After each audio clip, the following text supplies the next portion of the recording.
한 구절 한 구절 자체가 하나님의 그 약속과 또 하나님이 하신 일들이 잘 드러나 있어서 사실 요약하기는 힘들어요. 그래서 어느 구절이든지 한 구절 딱 붙들고 하나님이 나에게 주신 약속의 말씀이다, 그렇게 생각하면 됩니다. 오늘 이 145편을 다윗의 찬송시 했어요. 그래서 찬송하는 시입니다. 1, 2절에도 찬송하는 노래가 나오죠. 그래서 왕이신 나의 하나님이여 내가 주를 높이고 영원히 주의 이름을 송축하리이다. 내가 날마다 주를 송축하며 영원히 주의 이름을 송축하리이다.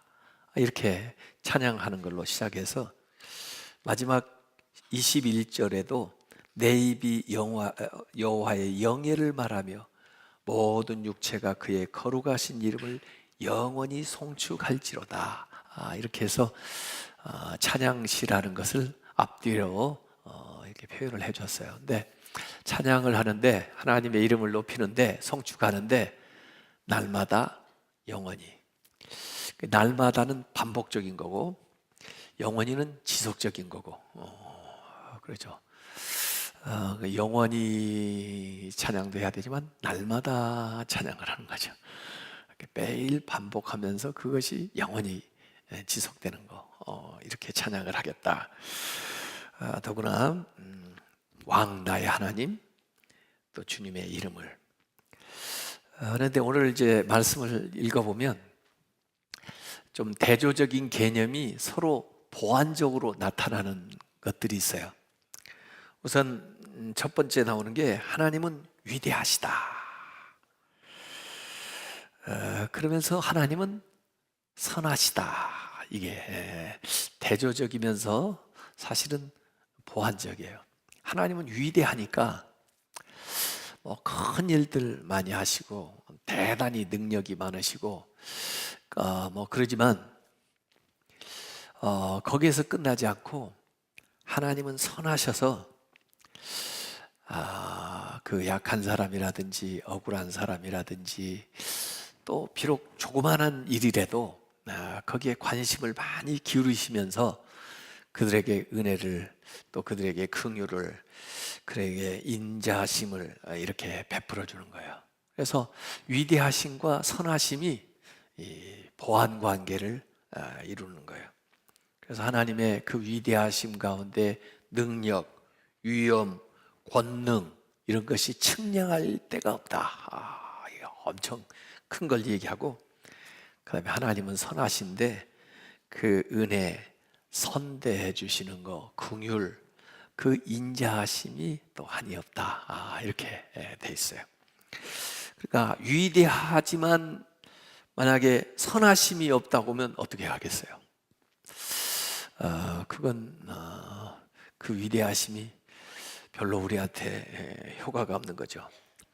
또 선하기는 한데, 착하기는 한데 능력이 없으면 어떻게 되겠어요? 위대한 능력이. 그러면 우리한테 큰 도움이 안 되죠. 그래서 위대하시면서 또 선하시면서 이걸 같이 가지고 있으니까 그 연약한 사람, 궁핍한 사람에게 그 하나님의 위대하신 능력이 나타나는 거죠.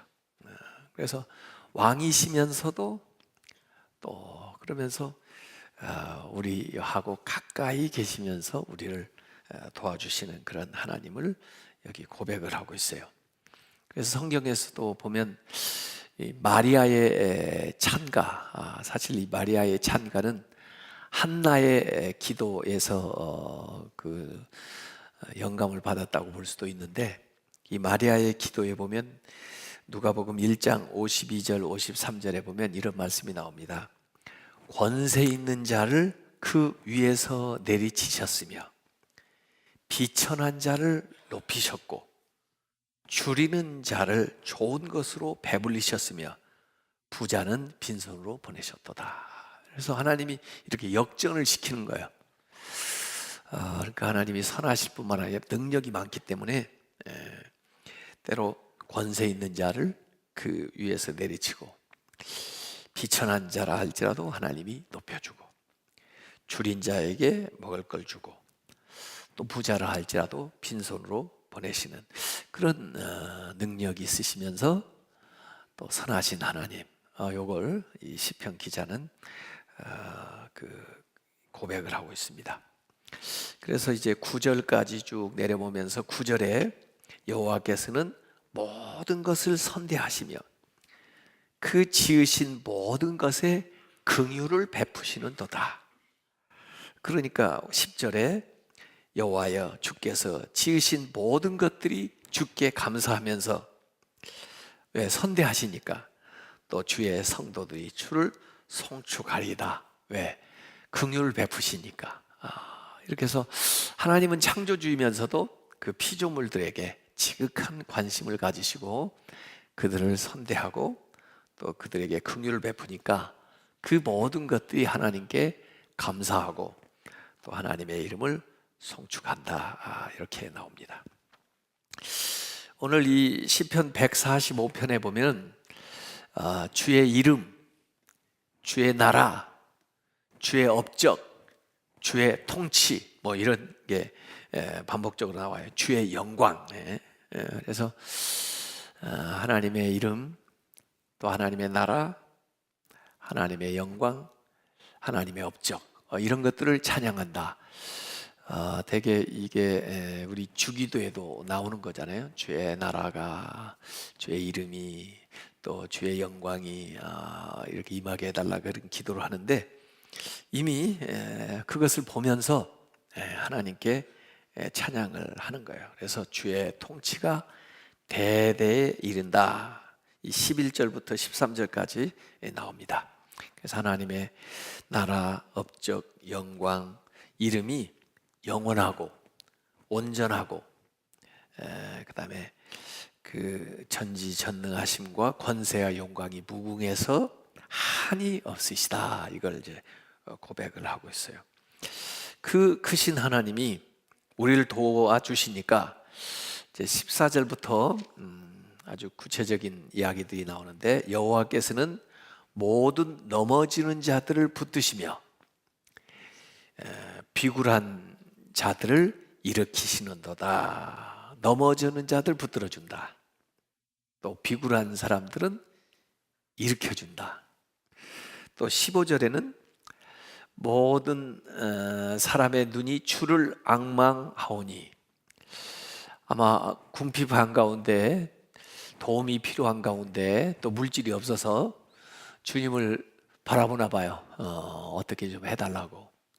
그러니까 모든 사람의 눈이 주를 앙망하오니 주는 때를 따라 그들에게 먹을 것을 주신다.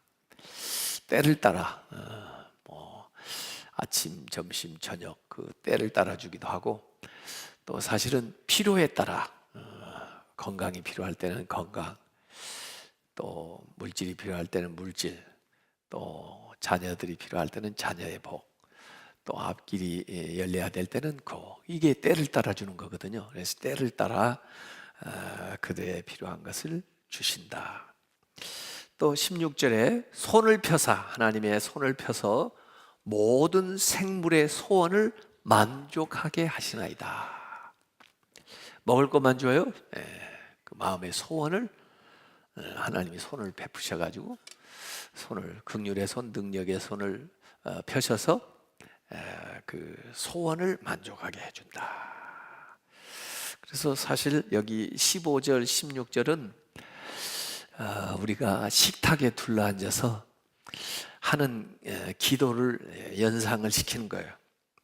그래서 하나님이 우리 먹을 걸 주시고 또 우리의 마음의 소원을 응답해 주십니다. 이런 하나님이에요. 근데 이 하나님을 여기 시편에서 뭐라고 고백을 했냐면, 우주 만물을 만드신 하나님이라고 고백했잖아요. 그러니까 우주 만물을 만드시는 지으신 분인데, 그렇게 스케일이 크면서도 나한 사람, 그 피조물에게 때를 따라 양식을 주고 또 그 사람의 마음을 살펴가지고 그 마음의 소원을 응답해 주신다는 거예요. 그러니까 얼마나 역설적이에요. 이렇게 큰 크신 하나님이면서도 이렇게 작은 것에 관심을 갖는, 대개 그 큰 분들은 작은 일에 관심 없잖아요. 작은 거 집착하는 분들은 큰 일을 잘 모르잖아요. 근데 하나님은 광대하시면서 창조주이시면서 또 이 피조물에 먹을 양식까지, 그리고 그의 마음의 소원까지 만족시켜 주신다.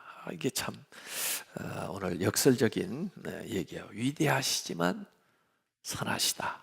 창조주이시지만 피조물들의 필요를 살펴주신다, 이런 거죠. 오늘 18절에도 여호와께서는 자기에게 간구하는 모든 자, 곧 신실하게 간구하는 모든 자에게 가까이 하시는도다. 진실하게 기도하는 사람에게 하나님이 가까이 해준다는 거예요. 하나님이 여러분하고 가까워지기를 원하십니까? 그럼 어떻게 해야 되겠어요? 진실하게 간구하는 거죠. 진실하게 간구해야 돼요. 그래서 야고보서에도 그런 말씀이 나와요. 하나님을 가까이 하라. 그리하면 너희를 가까이 하시리라. 죄인들아 손을 깨끗이 하라. 두 마음을 품은 자들아 마음을 성결하게 하라. 하나님을 가까이 하는 것이 우리의 뭐예요? 복이에요. 복. 하나님을 가까이 하는 게 우리의 뭐예요? 복이에요. 하나님 가까이 해서 손해 날 일이 있을까요?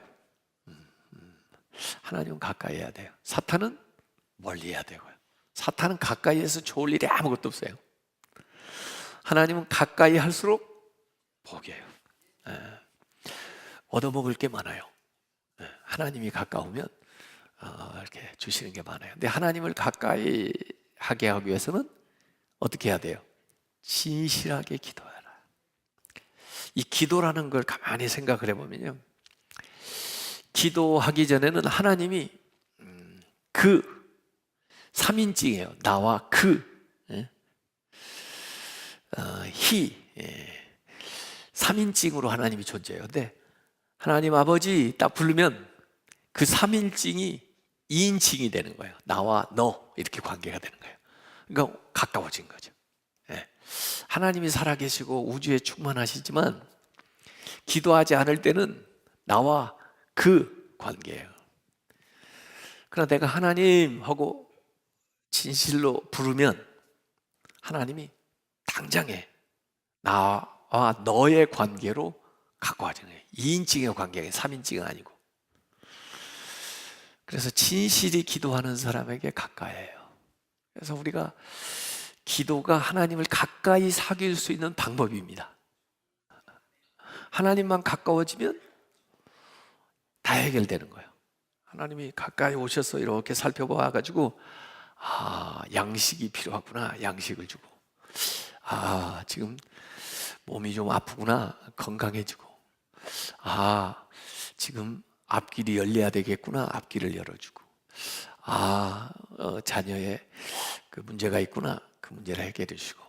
그래서 하나님을 가까이 하는 게 우리의 뭐예요? 복이에요. 하나님을 가까이 하는 게 우리한테 복이에요. 근데 그 가까이 하는 방법은 진실이 간구하는 자, 진실이 간구하는 자에게 가까이 하신다, 이렇게 말씀을 했어요. 19절하고 20절하고 말씀도 참 좋은 말씀이에요. 그가 자기를 경외하는 자들의 소원을 이루시며 또 그들의 부르짖음을 들으사 구원하시리로다. 하나님을 경외하는 사람들의 소원을 들어주신다는 거예요. 또 부르짖는 건 기도하죠. 기도를 듣고 구원해 주신다는 거죠. 하나님을 경외한다. 20절에는 여호와께서 자기를 어떻게 하는 사람이요? 사랑하는 자들을 다 보호하시고 악인들은 다 멸하신다. 그래서 이 19절에는 하나님을 경외한다는 게 나오고 20절에는 하나님을 사랑한다는 말이 나와요. 이 말도 조금 대조적이에요. 하나님을 경외하는 것과 하나님을 사랑하는 것. 만약에 하나님을 경외한다고 하면서, 경외한다는 건 뭐냐면 하나님을 너무 존경하고 높이는 마음에 하나님을 두려워하는 거예요. 하나님은 모든 걸 또 아시고 또 위대하신데 내가 어떻게 보잘것없는데 또 이렇게 살면서 어떻게 하나님 앞에 나아가나. 그래서 하나님을 경외하는 거예요. 경외하는 마음은 있는데 만약에 하나님을 사랑하는 마음이 없으면 하나님이 굉장히 멀어져요. 소원해진다고, 하나님이요.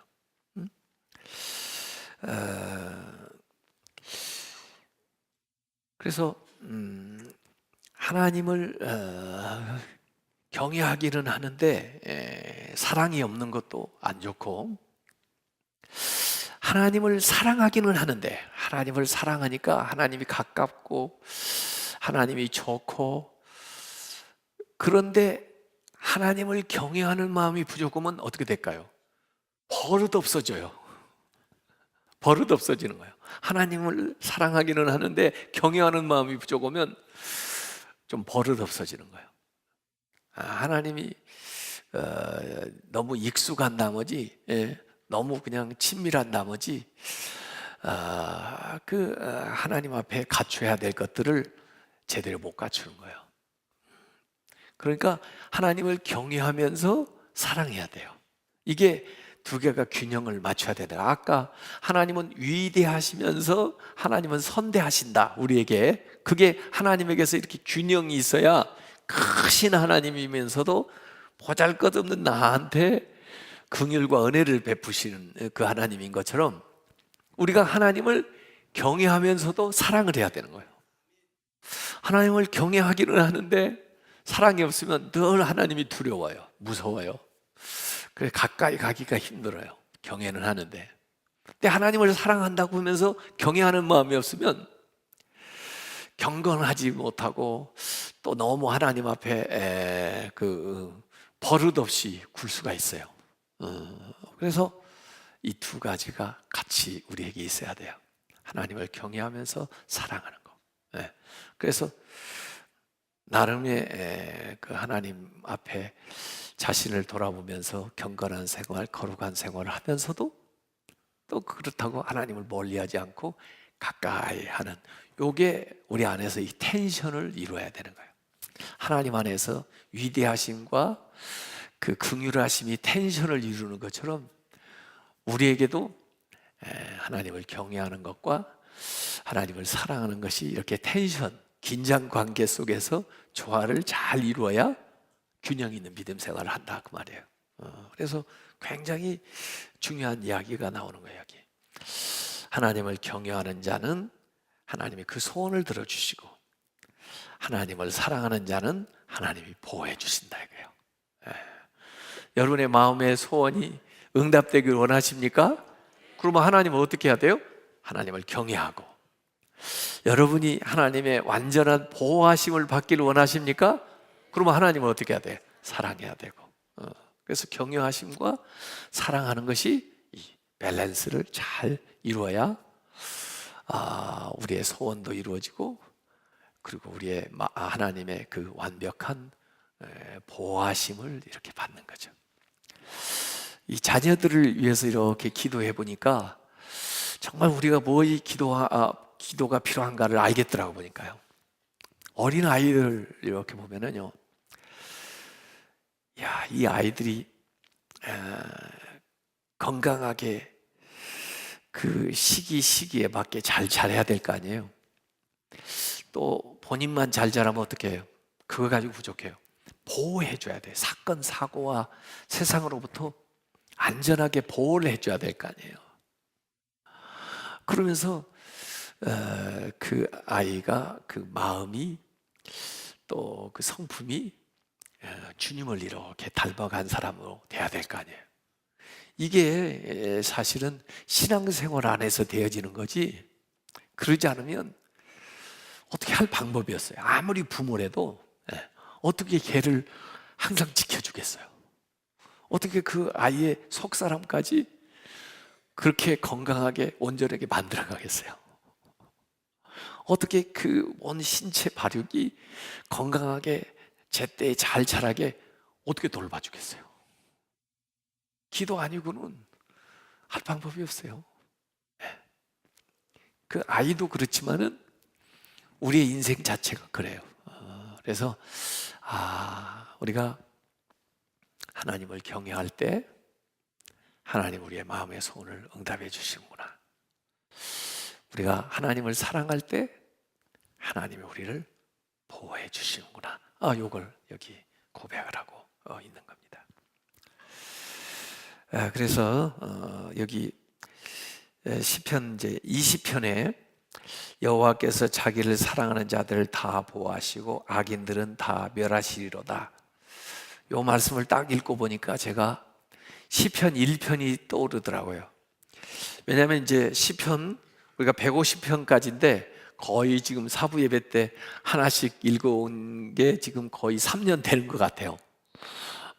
읽다 보니까 이제 마지막 막바지에 도달했다고요. 그래서 지금 이제 마지막에는 지금 보면 결론적인 거, 지금까지 했던 걸 전부 요약해가지고 다시 한번 이렇게 상기시키면서 시편을 끝내가는 과정이거든요. 근데 오늘 이 145편 20절은 뭘 상기시키냐면 시편 1편 시작했을 때를 우리한테 상기시켜요. 시편 1편에서 뭐라고 시편 1편 6절에 보면 이런 말씀이 나와요. 무릇 의인들의 길은 여호와께서 인정하시지만 악인들의 길은 망하리로다. 그래서 시편 1편에 복 있는 사람을 쭉 얘기하면서 어떤 사람이 복 있냐? 하나님을 경외하고 하나님 말씀을 좋아하고 또 그 말씀대로 살아가는 사람을 복을 준다고 그러는데, 그래서 그들의 길은 하나님께서 인정을 해 주시지만 악인들은 망한다 그랬는데, 오늘 여기 20절에도 그 결론을 다시 한번 얘기하는 거예요. 그래서 시작할 때 얘기했던 것을 이제 마무리하는 단계에서 다시 한번 상기시켜 주는 거예요. 여호와를 사랑하는 사람들은 하나님이 다 보호해 주시고 악인들은 다 멸한다, 이렇게 되는 거예요. 그게 시편의 사실은 결론이에요. 결론. 하나님을 사랑하는 사람을 하나님이 보호해 주시고 악인들은 망한다. 그래서 악인들이 세상에서 일시적으로 잘 되는 거 부러워하지 마세요. 그건 잠시 잠깐이고 그리고 영원하지 못해요. 근데 하나님을 섬기는 사람은 하나님께서 보호해 주십니다. 완벽하게 보호해 주십니다. 그래서 21절 결론이 내 입이 여호와의 영예를 말하며, 여호와의 영예라는 것은 하나님의 이름의 영광이에요. 내 입이 여호와의 영예를 말하며 모든 육체가 그의 거룩하신 이름을 영원히 송축할지로다. 그래서 1, 2절에 나왔던 그 송축한다, 찬양한다는 것을 다시 마지막에 반복해서 한 번 더 얘기하고 끝내는 거예요. 이걸 수미쌍괄식이라고 그래요. 수미, 시작과 미, 끝에 같은 것을 얘기를 해서 그 다음에 그 전체 안에 있는 내용을 찬양으로 하나님께 이렇게 올려드리는 거죠. 그래서 오늘 이 시편은 하나님의 이름을 이래서 우리가 찬양합니다 하고, 우리의 찬양하는 삶, 또 하나님이 하신 모든 일들을 다른 사람에게 간증하는 삶, 그리고 그 모든 것에 대해서 하나님께 영광 돌리는 삶이 오늘 이 시편 145편에 그대로 나와 있습니다. 그래서 여러분들은 어떤 말씀을 이걸 붙들고 좋아하실지 모르겠어요. 저는 하나님께서 이 손을 펴셔서 모든 그 생물들이니까 우리의 소원을 만족하게 해주신다, 이 16절 말씀이 참 좋아요. 하나님께서 하나님의 전능하신 손을 펴서 여러분 마음의 소원을 만족하게 이루어 주시는 그런 삶을 사시길 주님의 이름으로 축원합니다.